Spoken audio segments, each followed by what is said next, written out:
ಪ್ರೀತಿ ನಗುತ್ತಿರಲಿ ಬಾಳು ಬೆಳಗಿರಲಿ. ಹಾಯ್ ಹಲೋ ನಮಸ್ಕಾರ, welcome back to couples of Koppal YouTube channel.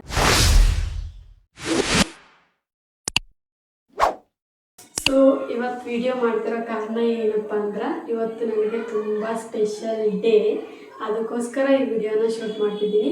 ಬೆಳಗ್ಗೆಯಿಂದನೇ ಮಾಡ್ಬೇಕು ಅಂದ್ಕೊಂಡೆ, ಆದರೆ ಕೆಲಸ ಇದ್ವಲ್ಲ, ಮನೆಯಾಗ ಕೆಲಸ ಮುಗಿಸಿ ಆಮೇಲೆ ವಿಡಿಯೋ ಶೂಟ್ ಮಾಡೋಣ ಅಂತ ಅಂದ್ಕೊಂಡು ಇವಾಗ ಮಾಡ್ತಾಯಿದ್ದೀನಿ. ಇನ್ನೂ ನಮ್ಮ ಮನೆಯವ್ರು ಬಂದಿಲ್ಲ, ಕೆಲ್ಸಕ್ಕೆ ಹೋಗ್ಯಾರ. ಸೊ ಇವತ್ತು ಹೋಗಲ್ಲ ಅಂತ ಅಂದಿದ್ರು, ಬಟ್ ಏನು ಮಾಡೋದು, ಮಿಡಿಲ್ ಕ್ಲಾಸ್ ಫ್ಯಾಮಿಲಿ ಅಂದಮೇಲೆ ಕಮಿಟ್ಮೆಂಟ್ ಇದ್ದೇ ಇರ್ತಾವಲ್ಲ, ಅದಕ್ಕೋಸ್ಕರ ಹೋಗ್ಯಾರ. ಮಧ್ಯಾಹ್ನ ಬರ್ತೀನಿ ಅಂತಂದ್ರೆ, ಮಧ್ಯಾಹ್ನ ಅಂದ್ರೆ ಒಂದು 5 ಗಂಟೆ ಆಗಕ್ಕೆ ಬರ್ಬೋದು. ಅವ್ರು ಅಂಗಡಿ ತೆಗ್ದಾರಲ್ಲ, ಹೇಳೋಕ್ಕಾಗಲ್ಲ, ಲೇಟ್ ಆಗ್ಬೋದು.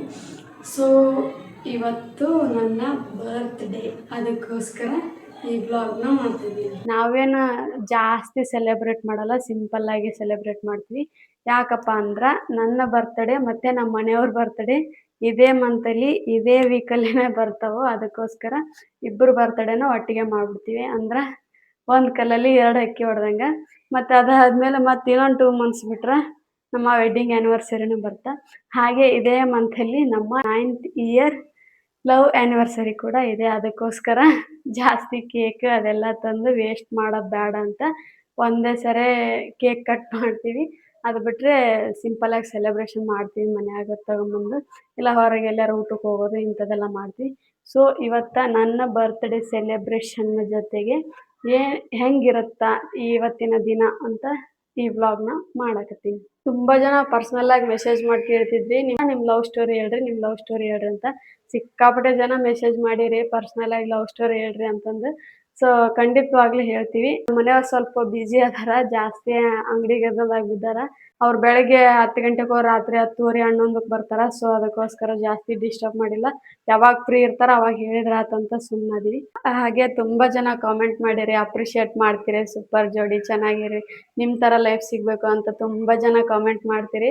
ಅವರೆಲ್ಲರಿಗೂ ಥ್ಯಾಂಕ್ ಯು ಸೋ ಮಚ್. ನಾ ಎಲ್ಲ ಕಾಮೆಂಟು ಓದ್ತಿರ್ತೀನಿ ಟೈಮ್ ಸಿಕ್ಕಾಗ.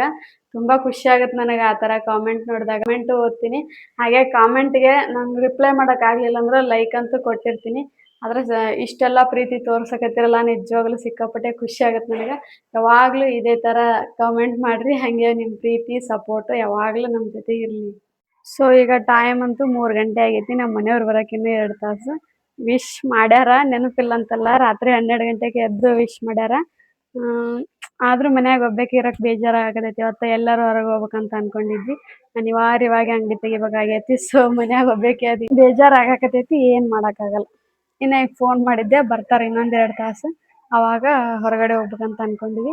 ನನಗೆ ಬರ್ತ್ಡೇ ಆಚರಿಸ್ಲೇಬೇಕು, ಗಿಫ್ಟ್ ಕೊಡಲೇಬೇಕು ಅನ್ನೋದು ಏನಿಲ್ಲ. ಮತ್ತು ಹಾಗೆ ಕಾಸ್ಟ್ಲಿ ಗಿಫ್ಟ್ ಮ್ಯಾಗೂ ನನಗೆ ಯಾವ ಆಸೆನೂ ಇಲ್ಲ. ಏನಪ್ಪ ಅಂದ್ರೆ ನಮ್ಮ ಮನೆಯವ್ರ ಜೊತೆ ಇರಬೇಕಷ್ಟೇ. ಚಿಕ್ಕ ಆಸೆಗಳನ್ನ ಈಡೇರಿಸ್ಕೋಬೇಕು. ಪಾನಿಪುರಿ ತಿನ್ನೋದು ಅಂಥವೆಲ್ಲ ಕೊಡಿಸ್ಬೇಕು ನಮ್ಮ ಮನೆಯವರು. ಹಾಗೆ ಅವ್ರ ಜೊತೆ ಟೈಮ್ ಸ್ಪೆಂಡ್ ಮಾಡಬೇಕು, ಅಷ್ಟೇ ನನಗಿರೋ ಆಸೆ.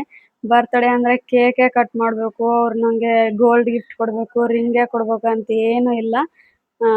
ಅವ್ರು ನನ್ನ ಜೊತೆ ಇರಬೇಕು ಅಷ್ಟೇ. ನೋಡ್ರಿ ಇವಾಗ ಬಂದಾರೆ. ಎಷ್ಟೊತ್ತಾಯ್ತು ಹೇಳಿ, ಟೈಮ್ 6:30 ಆಗಿ ಬಂದೈತಿ. ಇವಾಗ ಬಂದಾರೆ. ನಾ 3ಕ್ಕೆ ಬಾ ಅಂತ ಹೇಳಿ 5 ಗಂಟೆಗೆ ಬರ್ತೀನಿ ಅಂತೇಳಿ ಇವಾಗ ಬಂದು. ಸೊ ಅದಕ್ಕೆ ಪಟ ನಾ ರೆಡಿ ಆಗಿದ್ನೆ. ಅವರು ಬಂದು ಬೇಗ ಇಬ್ಬರು ರೆಡಿಯಾಗಿ ಇವಾಗ ಹೊರಗಡೆ ಹೊಂಟೀವಿ. ಫಸ್ಟ್ ಗಿಫ್ಟ್ ಏನಂದ್ರೆ ಪಾನಿಪುರಿ ಕೊಡಿಸ್ತಾರೆ. ದೇವರ ಭಕ್ತಿಯಿಂದ ಕೊಡಿಸ್ಲೇಬೇಕಷ್ಟೇ. ನನಗೆ ಗಿಫ್ಟ್ ಪಾನಿಪುರಿ ಬೇಕಷ್ಟೇ. ಬೆಳಗ್ಗೆ ದೇವಸ್ಥಾನಕ್ಕೆ ಹೋಗಿದ್ದಿಲ್ಲ, ಸೊ ಇವಾಗ ದೇವಸ್ಥಾನಕ್ಕೆ ಹೋಗಿ ದೇವ್ರ ದರ್ಶನ ಮಾಡಿಕೊಂಡು ಆಮೇಲೆ ಬೇರೆ ಕಡೆ ಹೋಗುವ ಪಾನಿಪುರಿ ತಿನ್ನೋಕ್ಕೆ. ಪಾನಿಪುರಿ ತಿನ್ಬೇಕಂತ ಕುಂತೀನಿ ಇವತ್ತು ಆಸೆಯಿಂದ. ನನ್ನ ಬರ್ಡೇ, ಅದಕ್ಕೋಸ್ಕರ ಪಾನಿಪುರಿ ಬೇಕೇ ಬೇಕು. ಹಾಗೆ ಪಾನಿಪುರಿ ಲವರ್ಸ್ ಯಾರು ಅದರಿ ಕಮೆಂಟ್ ಮಾಡಿರಿ. ದೊಡ್ಡ ಗಿಫ್ಟ್ ಬೇಕಾಗಿಲ್ಲ, ಬಟ್ ಪಾನಿಪುರಿ ಬೇಕೇ ಬೇಕು. ಅದೇ ನನಗೆ ಈ ವರ್ಷದ ಬರ್ತ್ಡೇ ಗಿಫ್ಟ್.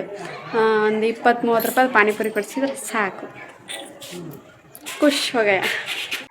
ಸೊ ಮೊದಲು ದರ್ಶನ ಮಾಡೋಣ ಅಂತ ನಾವು ಬಂದಿದ್ದು ಇಲ್ಲೇ ನಮ್ಮ ಮನೆ ಹತ್ರ ಇರೋ ಶಿವಪ್ಪನ ದೇವಸ್ಥಾನಕ್ಕೆ. ಆರಾಮಾಗಿ ದರ್ಶನ ಮಾಡ್ಕೊಂಡು ಹಾಗೆ ನಮ್ಮ ಹೆಸರಲ್ಲಿ ಅರ್ಚನೆ ಮಾಡಿಸ್ಕೊಂಡು ಸ್ವೀಟ್ ಎಲ್ಲ ಮರ್ತು ಬಂದಿದ್ರು ನಮ್ಮ ಮನೆಯವರು. ಮತ್ತು ವಾಪಸ್ ಹೋಗಿ ಸ್ವೀಟ್ ಎಲ್ಲ ತೊಗೊಂಡು ಬಂದು ಅರ್ಚನೆ ಮಾಡಿಸಿ ಅಲ್ಲಿದ್ದವರು ಎಲ್ಲರಿಗೂ ಹೊರಗಡೆ ಕೂತಿದ್ರು ಅವ್ರಿಗೆಲ್ಲರಿಗೂ ಸ್ವೀಟ್ ಕೊಟ್ಟು ಆಮೇಲೆ ನಾವು ಹೊರಗಡೆ ಹೊರಟ್ವಿ. ಅಲ್ಲಿಂದ ಸೀದಾ ಬೇಕರಿ ಹತ್ರ ಹೋದ್ವಿ. ಅಲ್ಲಿ ನಮ್ಮ ಅಣ್ಣಾರ್ ಕೂಡ ಜಾಯಿನ್ ಆದ್ರು. ಸೊ ಎಲ್ರು ಸೇರಿ ರೆಸ್ಟೋರೆಂಟ್ ಹೋಗೋಣ ಅಂತ ಕೇಕ್ ತಗೊಂಡು ರೆಸ್ಟೋರೆಂಟ್ ಹೋದ್ವಿ. ರೆಸ್ಟೋರೆಂಟ್ ಗೆ ಹೋಗ್ಬೇಕು, ಸೆಲೆಬ್ರೇಷನ್ ಮಾಡ್ಬೇಕಂತ ಏನು ನಮ್ಮ ಮೈಂಡ್ ಅಲ್ಲಿ ಇದ್ದಿಲ್ಲ. ಅವರೇ ಫೋನ್ ಮಾಡಿ ಬರ್ರಿ ಇಲ್ಲಿ ಅಂತ ಫೋನ್ ಮಾಡಿದ್ರು. ಸುಮ್ನೆ ನಾವು ಪಾನಿಪುರಿ ತಿನ್ಕೊಂಡ್ ಬರೋಣ ಅಂತ ಹೋಗಿದ್ವಿ. ದರ್ಶನ ಎಲ್ಲ ಮುಗಿಸ್ಕೊಂಡು ಪಾನಿಪುರಿ ಎಲ್ಲ ತಿನ್ಕೊಂಡ್ ಬರೋಣ ಅಂತ ಅನ್ಕೊಂಡಿದ್ವಿ. ಆದ್ರೆ ಅವ್ರು ಫೋನ್ ಮಾಡಿ ಬರ್ರಿ ಅಂತ ಕರೆದ್ರು. ಅದಕ್ಕೋಸ್ಕರ ಅಲ್ಲಿ ಹೋದ್ವಿ. ಇನ್ನು ಅಲ್ಲಿ ಹೋದ್ಮೇಲೆ ಸಿಂಪಲ್ ಆಗಿ ಕೇಕ್ ಕಟಿಂಗ್ ಎಲ್ಲ ಮುಗಿಸ್ಕೊಂಡ್ವಿ. ನಾವೇನ್ ಜಾಸ್ತಿ ಗ್ರ್ಯಾಂಡ್ ಮಾಡ್ತಿಲ್ಲ. ಅವ್ರಿಬ್ರೇ ಬಂದಿದ್ರು ನಮ್ಮ ಅಣ್ಣರು. ಸೊ ಕರ್ದಾರ ಬೇಡ ಅನ್ನಕ್ ಬರಲ್ಲ ಅಂತ ಹೇಳಿ ಹೋಗಿ ಇಬ್ರು ಕೇಕ್ ಕಟಿಂಗ್ ಎಲ್ಲ ಮುಗಿಸ್ಕೊಂಡು ಹಂಗೆ ಒಂದೆರಡು ಫೋಟೋ ವಿಡಿಯೋಸ್ ಕೂಡ ಶೂಟ್ ಮಾಡ್ಕೊಂಡ್ವಿ. ನಾನ್ ಈ ತರ ಬರ್ತ್ಡೇನ ಆಚರಿಸ್ತಾ ಇರೋದು ನಮ್ಮ ಮನೆಯವ್ರು ನನ್ನ ಜೀವನದಲ್ಲಿ ಬಂದ್ಮೇಲೆನೆ. ಮುಂಚೆ ಈ ತರ ಎಲ್ಲ ಆಚರಿಸಿಲ್ಲ. ದೇವಸ್ಥಾನಕ್ಕೆ ಹೋಗೋದು, ಮನೇಲಿ ಏನಾರ ಸ್ವೀಟ್ ಮಾಡ್ತಿದ್ವಿ ಅಷ್ಟೇ. ಅದು ಬಿಟ್ರೆ ಪ್ರತಿ ವರ್ಷನೂ ಕೇಕ್ ತಗೊಂಡ್ ಬಂದು ಮನೇಲೆ ಕಟ್ ಮಾಡ್ತಿದ್ವಿ. ಆದ್ರೆ ಈ ತರ ಹೊರಗಡೆ ಹೋಗ್ತಿದ್ದಿಲ್ಲ, ರೆಸ್ಟೋರೆಂಟ್ ಅಲ್ಲೆಲ್ಲ ಹೋಗ್ತಿದ್ದಿಲ್ಲ. ಮದ್ವೆ ಆದ್ಮೇಲೆ ರೆಸ್ಟೋರೆಂಟ್ ಎಲ್ಲ ಹೋಗ್ತಾ ಇದ್ವಿ. ನಮ್ಮ ಮನೆಯವ್ರು ನನ್ನ ಲೈಫ್ ಅಲ್ಲಿ ಬಂದ್ಮೇಲೆ ನನ್ನ ಲೈಫೇ ಬದಲಾಯ್ತು ಅಂತ ಹೇಳಿದ್ರೆ ತಪ್ಪಾಗಲ್ಲ. ಪೇಪರ್ ಬದಂಗ್ ಗೊತ್ತಾಕತ್ತೀನಿ. ಚಿತ್ರ ನೋಡಿ ಆದ್ರ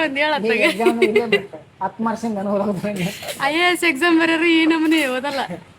ಮೈ ಫೇವ್ರೇಟ್ ಚಿಕನ್ ಲಾಲಿಪಾಪ್. ಪಾನಿಪುರಿ ತಿನ್ಬೇಕಂತ ನಾ ಬಂದೆ, ಪಾನಿಪುರಿ ತಿನ್ನೋದಾಗ್ಲಿಲ್ಲ. ನಿಂಗೆ ಗೊತ್ತಾಗಲ್ಲ, ಪಾನಿಪುರಿ ಅಂದ್ರ ಅದು ಒಂಥರ ಎಮೋಷನ್ ಇದ್ದಂಗೆ. ಸುಸ್ತಾತ್ ನಮ್ಮ ಅಣ್ಣಗ. ಆದ್ರೆ ಪಾಪಿನೂ ಹೇಳಕ್ಕಾಗಲ್ಲ ನೋಡ್ರಿ. ಆರ್ಡರ್ ಮಾಡಕ ಬರಲ್ದು ಇವ್ರು ಯಾರಿಗೆ. ಹಂಗೂ ಹಿಂಗೂ ಸಾಹಸ ಮಾಡಿ ಏನೇನ್ ಬೇಕೋ ಅದನ್ನ ಊಟಕ್ಕೆ ಆರ್ಡರ್ ಮಾಡಿದ್ವಿ. ಆದ್ರೆ ನಾವು ಆರ್ಡರ್ ಮಾಡಿದ್ದೆ ಲೇಟು. ಮತ್ತೆ ಇನ್ನ ಅವ್ರ ಅಡ್ಗೆ ಎಲ್ಲ ಮಾಡ್ಕೊಂಡ್ ಬರ್ಬೇಕಲ್ಲ, ಅದಕ್ಕೂ ಇನ್ನೂ ಲೇಟ್ ಆಗ್ತಾ ಇತ್ತು. ಸೊ ಅದಕ್ಕೋಸ್ಕರ ಸುಮ್ನೆ ಕಾಕೊಂತ ಕೂತಿದ್ವಿ ಎಲ್ರು ಮಾತಾಡ್ಕೋತ. ಎಲ್ರು ಕರೆಕ್ಟ್ ಆಗಿ ಆರ್ಡರ್ ಮಾಡ್ತಾರ, ಆದ್ರೆ ಒಬ್ರಿಗೆ ಇಷ್ಟ ಆಗಿದ್ ಇನ್ನೊಬ್ರಿಗೆ ಇಷ್ಟ ಆಗ್ತಾ ಇದ್ದಿಲ್ಲ. ಅದಕ್ಕೋಸ್ಕರ ಎಲ್ರಿಗೂ ಇಷ್ಟ ಆಗುವಂತದ್ ಐಟಮ್ಸ್ ಆರ್ಡರ್ ಮಾಡ್ಬೇಕಂತ ಅಷ್ಟೊತ್ತನ ಯೋಚನೆ ಮಾಡಿ ಆಮೇಲೆ ಆರ್ಡರ್ ಮಾಡಿದ್ವಿ. ಹಾಗೆ ಮೊದ್ಲು ಅವ್ರು ಚಿಕನ್ ಲಾಲಿಪಾಪ್ ನ ರೆಡಿ ಮಾಡ್ಕೊಟ್ರು. ಅದು ತಿನ್ನೋಷ್ಟ್ರಲ್ಲಿ ಅಡಿಗೆ ಮಾಡ್ಕೊಡ್ತಾರ. ಸೊ ಅದನ್ನೆಲ್ಲ ತಿನ್ಕೊಂತ ಏನ್ ಮಾಡಾಕ್ತಾರ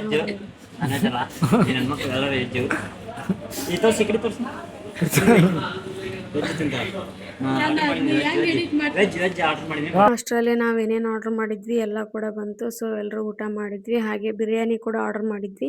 ಇದೆಲ್ಲ ತಿಂದು ಬಿರಿಯಾನಿ ತಿನ್ನೋ ಅಷ್ಟ್ರಲ್ಲೇ ಸಾಕಾಗ್ಬಿಟ್ಟಿತ್ತು. ಸೊ ಅದಕ್ಕೋಸ್ಕರ ನಮ್ಮ ಮನೆಯವ್ರು ಏನೇನ್ ಹೇಳ್ತಾರೆ, ಈಗ ನೀ ಎಲ್ಲಂದಿ ಅಲ್ಲಿ ಕರ್ಕೊಂಡ್ ಬಂದಿವಿ. ನಿನ್ ಬರ್ತಡೇ ಆದಾಗ ನಾವೆಲ್ಲಂತೀವಿ ಅಲ್ಲಿ ಕರ್ಕೊಂಡ್ ಹೋಗ್ಬೇಕು ರೆಸ್ಟೋರೆಂಟ್.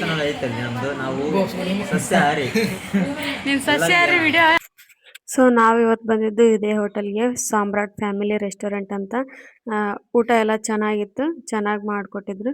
ಸೊ ಅದಕ್ಕೋಸ್ಕರ ಅದೊಂದು ವಿಡಿಯೋ ಇರ್ಲಿ ಅಂತ ಮಾಡ್ಕೊಂಡೆ ಅಷ್ಟೇ. ಸೊ ಊಟ ಎಲ್ಲ ಮುಗಿಸ್ಕೊಂಡು ನಾವು ಸೀದಾ ಮನೆ ಕಡೆಗೆ ಬಂದ್ವಿ. ದಾರಿಲಿ ಇವರೆಲ್ಲರೂ ಪಾನ್ ತಿಂತೀನಿ ಅಂತ ಹೇಳಿದ್ರು. ಸೊ ಎಲ್ಲ ಸ್ವಲ್ಪ ಹೊತ್ತು ನಿಂತು ಪಾನ್ ಎಲ್ಲ ಕಟ್ಟಿಸ್ಕೊಂಡು ಪಾನ್ ಎಲ್ಲ ತಿಂದು ಸೀದಾ ಮನೆ ಕಡೆ ಬಂದ್ವಿ. ಸಿಂಪಲ್ ಆಗಿ ಬರ್ತ್ಡೇ ಸೆಲೆಬ್ರೇಷನ್ ಅಂತ ಚೆನ್ನಾಗಾಯ್ತು. ಸೊ ಇವತ್ತಿನ ವಿಡಿಯೋ ಇಷ್ಟೇ. ಈ ವಿಡಿಯೋ ಇಷ್ಟ ಆದ್ರೆ ಲೈಕ್ ಮಾಡಿ, ಹಾಗೆ ನಮ್ಮ ಚಾನಲ್ನ ಸಬ್ಸ್ಕ್ರೈಬ್ ಮಾಡಿ.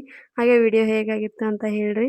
ಹಾಗೆ ನನ್ನ ಬರ್ತ್ಡೇಗೆ ತುಂಬಾ ಜನ ವಿಶ್ ಮಾಡಿದ್ರಿ. ಸೊ ಅವರೆಲ್ಲರಿಗೂ ನನ್ನ ಕಡೆಯಿಂದ ಹೃದಯಪೂರ್ವಕ ಧನ್ಯವಾದಗಳನ್ನು ಹೇಳ್ತಾ ಈ ವಿಡಿಯೋನ ಇಲ್ಲಿಗೆ ಎಂಡ್ ಮಾಡ್ತಾ ಇದ್ದೀನಿ. Thanks for watching.